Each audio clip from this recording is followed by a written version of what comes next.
राष्ट्रवादी विलिनीकरणासाठी कुणाची मध्यस्थी? कोणत्या अटीवर एनसीपीचं विलिनीकरण? विलिनीकरणावरून वडेट्टीवारांचे खळबळजनक दावे.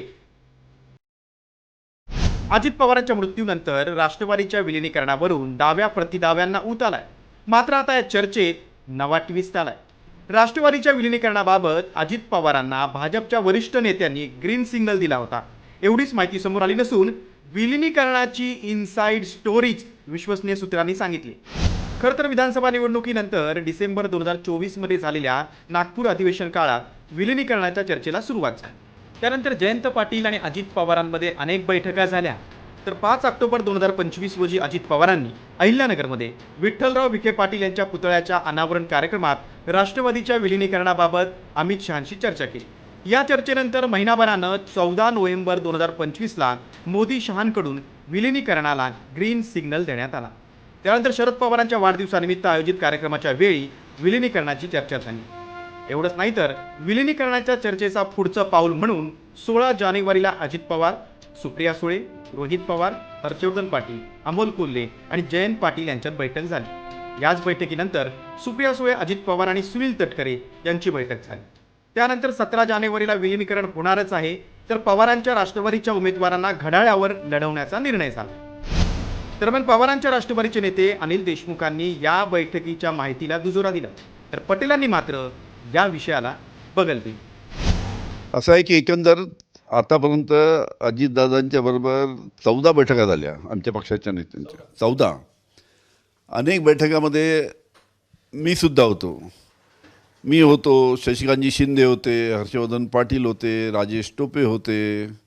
हा दुखट्याचा काळ जेव्हा संपेल तेव्हा कुठे मीटिंग झाली, किती वाजता झाली, किती वेळ चालली, कोण कोण उपस्थित होतं, प्रत्येक मीटिंगमध्ये काय काय ठरलं, हे सर्व सविस्तरपणे आम्ही सांगू. ते विलिनीकरणाच्या संदर्भामध्ये प्रश्न उपस्थित करत आहेत. तो विषय आता पहिलं आमच्या पक्ष, आमच्या घर, आमच्या विधिमंडळ हे सगळं सेटल केल्यानंतर बाकीच्या काही असेल तर विषय आम्ही तेव्हा बघू. आज तो विषय आमच्या पुढे नाही. एका बाजूला विलिनीकरणाबाबत नवनवे दावे केले जात असले तरी हे दावे दादांच्या राष्ट्रवादीकडून फेटाळले जात आहेत. मात्र आता या वादात विरोधी पक्षाच्या नेत्यांनीही उडी घेतली. विजय वडेट्टीवारांनी तर राष्ट्रवादीच्या विलिनीकरणाबाबत मोठा गौप्यस्फोट केलाय. एक उद्योगपती येऊन या 2 विलिनीकरणासाठी समिट घडवून आणताय.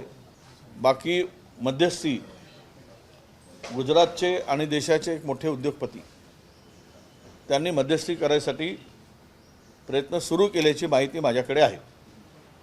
आणि त्यातून हे विलिनीकरण झाल्यानंतर पुढे NDA बरोबरच या मंडळींनी राहावं अशा अटी आणि शर्ती घातल्या आहेत. खरं तर अजित पवारांच्या मृत्यूनंतर 6 दिवसही उलटले नाहीत, मात्र राजकारणाला ऊत आलाय.